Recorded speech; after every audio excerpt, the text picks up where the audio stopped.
இல்லையா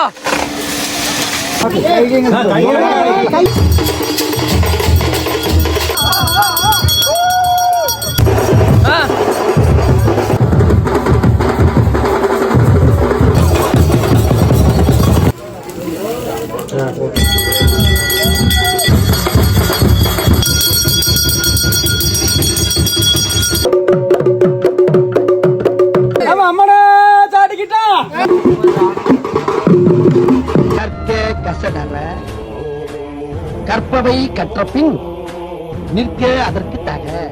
இதை நான் சொல்லல, யார் சொன்னாலும் உங்களுக்கே தெரியும். உங்களுக்கு தெரியுமான்னு முதல்ல சொல்லுங்க. ஹாய் வணக்கம், நான் உங்கள் எஸ்எஸ்கே தமிழ். எப்படி இருக்கீங்க? சந்தோஷம் இருக்கீங்க? நானும் சந்தோஷமாக இருக்கேன். ஆக்சுவலாக இன்றைக்கி பார்த்தீங்கன்னா நம்ம டே 2 கம்பத்து நோம்பியோட டே 2 பார்த்தீங்கன்னா நம்ம இன்றைக்கி கம்பம் வெட்டுறதுக்கு போகிறோங்க. பக்கத்தில் இருக்க ஊருக்கு பார்த்தீங்கன்னா நம்ம கம்பம் வெட்டுறதுக்கு போகிறோம். அதுதான் இன்றைக்கான டே வந்து கம்பம் வெட்டி கம்பம் போடுறது தான் இன்றைக்கி டே 2. போன வீடியோ யாராச்சும் பார்க்காம இருந்தீங்கன்னா அந்த வீடியோ பார்த்துட்டு இந்த வீடியோ பார்த்தீங்கன்னா உங்களுக்கு புரியும். சப்போஸ் இந்த வீடியோ ஃபுல்லாக பார்த்துட்டு அதுக்கப்புறம் அந்த வீடியோ பார்த்தாலும் ஓகே தான். சரி, ஓகேங்க. நம்ம வீடியோ யாராச்சும் புதுசாக பார்த்துட்ருக்கீங்க அப்படின்னா சப்ஸ்கிரைப் பண்ணி வச்சுக்கோங்க. அப்படி பக்கத்தில் இருக்கிற பெல் பட்டனையும் கிளிக் பண்ணி வச்சுக்கோங்க. அப்போ தான் நான் போடுற அடுத்தடுத்த வீடியோஸ் எல்லாமே நோட்டிஃபிகேஷனில் வரும். நீங்கள் தொடர்ந்து என்ன ஃபாலோ பண்ண முடியும். சரி, ஓகேங்க. வாங்க நம்ம போய் கம்பம் வெட்டுறது எப்படி இருக்குது அப்படிங்கிறது எல்லாத்தையும் நான் உங்களுக்கு சொல்கிறேன். சரி, ஓகே, வாங்க போகலாம்.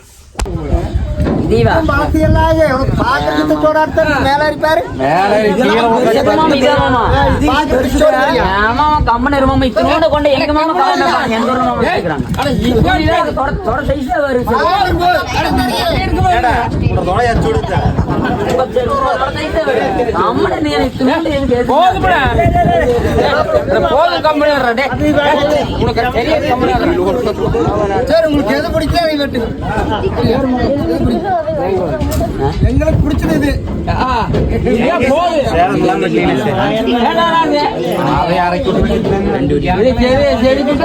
கம்பம் வெட்டுறது அப்படின்னு பார்த்தீங்கன்னா சொந்த ஊர்லேயே நம்ம சொந்த ஊரில் ஆலமரம் இருந்தோ இல்லை பாலமரம் இருந்தோ அங்கெல்லாம் வெட்டக்கூடாதுங்க.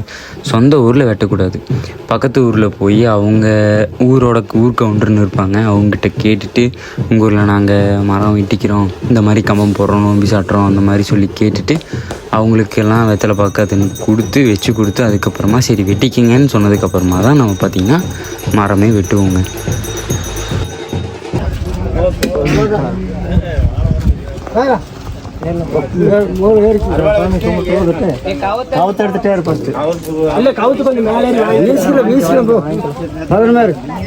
பார்த்துடுறோம்.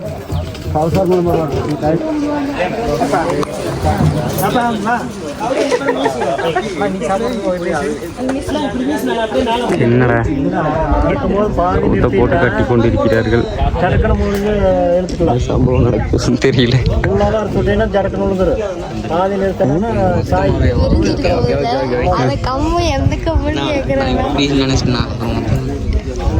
இல்ல அந்த பக்கத்து அந்த கம்பம்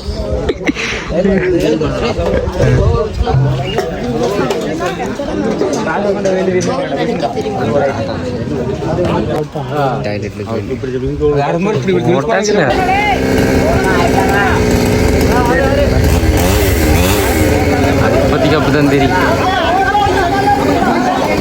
வா இந்த பக்கம் வா.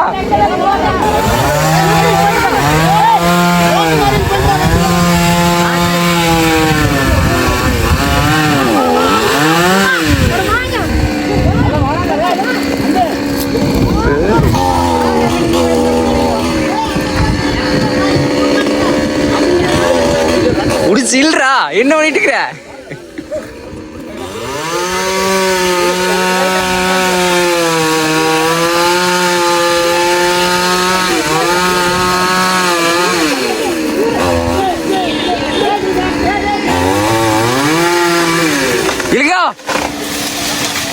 ஜோர் ஜோர் ஜோர். கம்பத்துக்காக வெட்டின கம்பம் மட்டும் பார்த்திங்கன்னா இப்போ எல்லாம் தலையெல்லாம் எடுத்துகிட்டு எல்லாமே க்ளீன் பண்ணதுக்கப்புறம் ஃபுல்லாக நம்ம கம்பத்தை ஏற்றிட்டு தென் அதுக்கப்புறம் சின்ன சின்ன குச்சியெல்லாம் இருக்குல்லங்க, அதெல்லாம் ஃபுல்லாக எடுத்து நம்ம அந்த பானை போட்டு பானையில் தீ போடுவாங்க, தீ சட்டி போடுவாங்கள்ல மேலே கம்பத்துக்கு மேலே, அதுக்காக யூஸ் பண்ணிப்பாங்க. அதனால் எல்லா சின்ன சின்ன விறகு கூட விடாமல் எல்லாத்தையும் நம்ம கட் பண்ணி எடுத்து எல்லாமே நம்ம வண்டியில் ஏற்றிடுவோம். தென் நைட்டு பார்த்தீங்கன்னா எல்லாமே ஃபுல்லாக கம்பத்தை ஃபுல்லாக செதுக்கி அதோட அடி கணக்கில் வச்சு எல்லாமே ஆசாரி பார்த்தீங்கன்னா செஞ்சு கொடுத்துருவாரு. அதுக்கப்புறமா பார்த்தீங்கன்னா ஒரு 9 மணி போல் எடுத்துகிட்டு போய் அதெல்லாம் ஃபுல்லாக க்ளீன் பண்ணி கழுவி மஞ்சத்தூள் பூசி ரெடியாக வச்சுருவாங்க. தென் பொறிக்கூடை அப்படிங்கிற ஒரு கான்செப்ட் ஒன்று இருக்குங்க. இப்போ அங்கே கம்பத்தெல்லாம் எடுத்துகிட்டு வந்து வச்சதுக்கப்புறமா இது எடுக்கிறதுக்கு நம்ம போவோம். பொறிக்கூடை எடுக்கிறதுக்கு அது வந்து ஒருத்தர் மெராஸில் இருப்பாங்க, அவங்க தான் பண்ணுவாங்க. அவங்க வீட்டுக்கு போய் பொரியெல்லாம் அந்த கூடையில் போட்டு அதுக்கு ஒரு பூஜை பண்ணி எல்லாரும் சாமி கும்பிட்டு அங்கேருந்து பார்த்தீங்கன்னா நம்ம அந்த பொறிக்கூடையை நம்ம கோயிலுக்கு எடுத்துகிட்டு வருவாங்க. கோயிலுக்கு எடுத்துகிட்டு வர்றது தான் இந்த கான்செப்ட்.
இப்போ பார்த்தீங்கன்னா நோம்பி சாட்டியாச்சு, ஆற்றுக்கு போயிட்டு வந்தாச்சு. இது வந்து ஜென்ரலாக எல்லா கோயிலும் நடக்கிறது.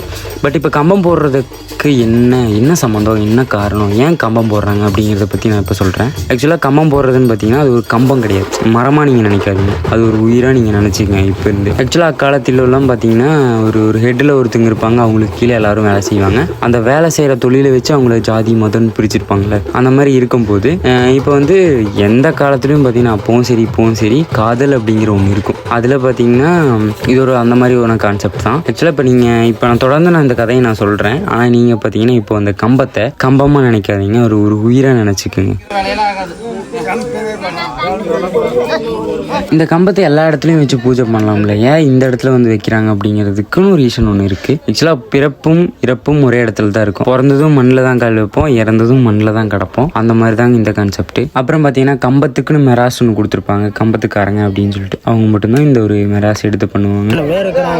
இன்னும் பெருசாக வெட்டலான்னு கேட்டிங்களா? அடுத்த வருஷம் நம்ம மரத்தை பிடிக்காம வச்சுக்கலாம்.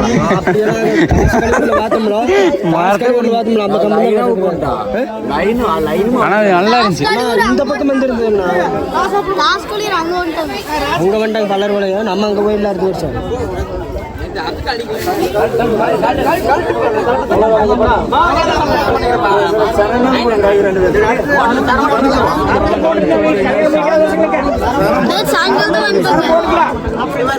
இப்போ பார்த்தீங்கன்னா மாரியம்மன், அந்த காலத்தில் மாரியம்மன் பார்த்தீங்கன்னா அவங்க வீட்டிலலாம் சொல்லியிருக்காங்க, அவங்கக்கிட்டே வேலை செஞ்சிட்ருக்க ஒரு பையன், அவங்க வந்து கொஞ்சம் கீழ் ஜாதியாக இருந்திருக்காங்க. அதில் பார்த்தீங்கன்னா அவங்க வந்து இவங்களை நான் மேரேஜ் பண்ணிக்கிறேன், கல்யாணம் பண்ணிக்கிறேன்னு சொல்லிவிட்டு நான் உங்களை விரும்புகிறேன் அந்த மாதிரி சொல்லியிருக்காங்க. சரி ஓகே, அவங்க எதுவுமே பேசலை. அதுக்கப்புறம் சரி ஓகே நாங்களே பண்ணி வைக்கிறோம் அப்படிங்கிற மாதிரி சொல்லிவிட்டு சரி ஓகேன்னு சொல்லிட்டு அவங்கள வந்தீங்கன்னா இப்போ வந்து இந்த கம்பம் தான் அந்த பையன். அப்படி பார்த்திங்கன்னா ஒரு உயிரான இந்த கம்பத்தை பார்த்திங்கன்னா நம்ம எடுத்துகிட்டு போய் இந்த மாரியம்மன் சாமி கோயிலோடு நம்ம சேர்த்து வைக்கிறோம். இதுதான் இப்போ நடக்க போகுதுங்க. இந்த கான்செப்டில் தான் அந்த காலத்தில் நடந்திருக்கு. அந்த காலத்தில் நடந்த ஒன்று தான் நம்ம ஃபெஸ்டிவலாக இப்போ நம்ம கொண்டாடிக்கிட்டு இருக்கோம். அவ்வளோதான், வேறு எதுவும் இல்லை. பார்த்திங்கன்னா இப்போ அந்த கம்பத்தை பார்த்திங்கன்னா நம்ம மாரியம்மன் கிட்ட போய் சேர்த்துறதுக்காக தான் இப்போ பூஜை பண்ணி எல்லாத்தையும் நம்ம கொண்டு போய் சேர்த்துறதுக்காக ரெடி பண்ணிகிட்டு இருக்கோம்.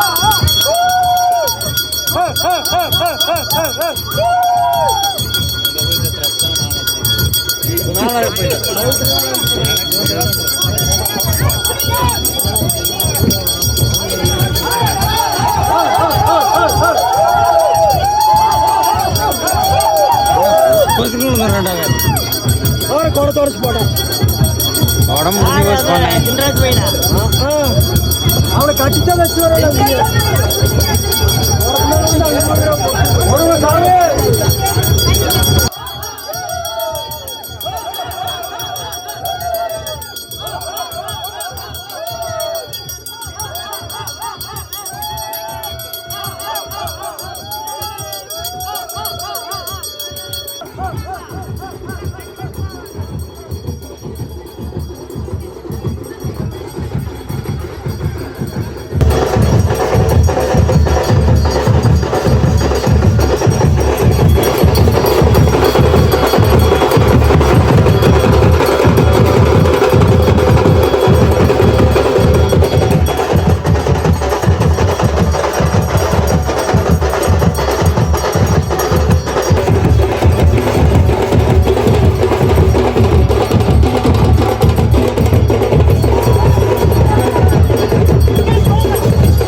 கம்பம் பார்த்திங்கன்னா ஊர்வலமாக சுற்றி வந்து கம்பத்தோட குழியில் பார்த்திங்கன்னா கம்பத்தை நிறுத்தி அதுக்கப்புறம் அதோட இடத்துல கரெக்டாக நிறுத்தி சாமிக்கு நேராக வச்சுருவாங்க. வச்சு நிறுத்திட்டாங்கன்னா அதுக்கப்புறம் நோம்பி ஸ்டார்ட் ஆகிடுங்க 7 டேஸ்க்கு. அப்புறம் நவதானியெல்லாம் போட்டு ஒரு முடியை கட்டி ஆக்சுவலாக அந்த நவதானிய கங்கணத்தை பார்த்தீங்கன்னா கம்பத்தில் பார்த்தீங்கன்னா கட்டிடுவாங்க. பொரியோடுன்னு சொல்லுவாங்க. அதை பார்த்தீங்கன்னா அதுக்கு வந்து அலங்காரத்துக்காக ஒரு வளையல் அந்த மாதிரி நம்ம எடுத்துக்கலாம். ஆக்சுவலாக அது பார்த்தீங்கன்னா செம்மண்ணில் செஞ்சுருப்பாங்க.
தென் பார்த்தீங்கன்னா பொரியெல்லாம் வீட்டிலேருந்து எல்லோரும் பொரியல் எடுத்துகிட்டு வந்துடுவாங்க. அந்த பொரி பார்த்திங்கன்னா சாமிக்காக பார்த்திங்கன்னா படைச்சிருவாங்க எல்லா பொரியும். அப்புறம் சாமிக்கு போட்டுட்டு கம்பத்துக்கும் போட்டுருவாங்க.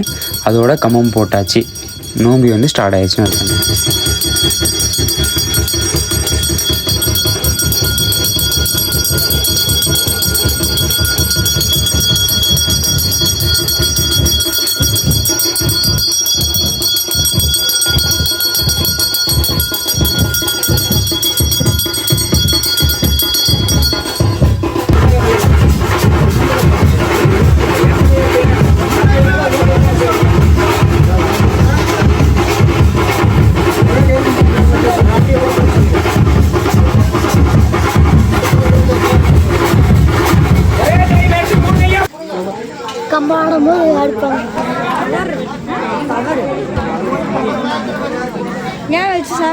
அப்புறம் அதுக்கு சாமிக்கு படைச்ச பொரியெல்லாம் பார்த்தீங்கன்னா எல்லாத்துக்கும் சாப்பிட்றதுக்காக கொடுப்பாங்க. அதுக்கு அடுத்தது எல்லோரும் கொஞ்சம் கொஞ்சம் வீட்டுக்கு எடுத்துகிட்டு போயிடுவாங்க.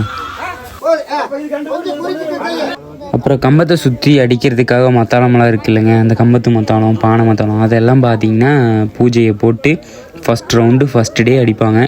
பயங்கரமாக இருக்குங்க. ஆனால் அதெல்லாம்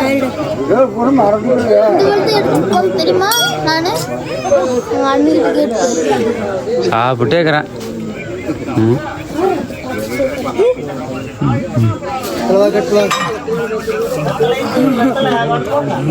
தாளத்துக்கு விஜய் போட்டு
சரி ஓகே, இந்த வீடியோ இதோட முடிச்சுக்கலாம். ஆக்சுவலாக பார்த்தீங்கன்னா டே 2 பார்த்தீங்கன்னா கம்பம் போட்டுட்டு பார்த்தீங்கன்னா ஒரு ஒரு அரை மணி நேரம் 1 மணி நேரம் பக்கம் ஆடினாங்க. கொஞ்ச நேரம் ஆடிட்டு அதுக்கப்புறமா பார்த்தீங்கன்னா வீட்டுக்கு வந்து தூங்கியாச்சு. ஆக்சுவலாக அப்போயே ஒரு 3 மணி பக்கம் ஆயிடுச்சு. இனி நாளைக்கு பார்த்தீங்கன்னா நாளைக்கு நைட்லாம் ஒரு 12 1 மணி வரைக்கும் அடிப்பாங்க. அதுக்கப்புறமா முடிச்சுடுவாங்க. நாளைக்கு என்ன அப்டேட் அப்படிங்கிறதெல்லாம் தொடர்ந்து வரும். நம்ம வீடியோ யாராச்சும் பார்த்துட்டு சப்ஸ்கிரைப் பண்ணாமல் இருக்கீங்க அப்படின்னா சப்ஸ்கிரைப் பண்ணி வச்சுக்கோங்க. சரி ஓகேங்க, தொடர்ந்து உங்களுடன் இணைப்பில் இருக்கிறேன். சரி ஓகேங்க, எப்பவும் சிரிச்சுட்டே இருங்க. சிரிப்புறது முக்கியம், எப்பவும் சிரிச்சுக்கிட்டே இருங்க.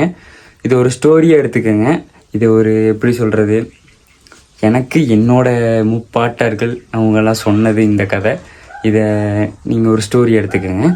சரி ஓகே, இன்னொரு நல்லபடியாக செஞ்சு விடைபெறுவது உங்களை சிக்கிதம்பா. எப்பவும் சிரிச்சுட்டே இருங்க. சிரிப்புடுத முடியும், எப்பவும் சிரிச்சுட்டே இருங்க.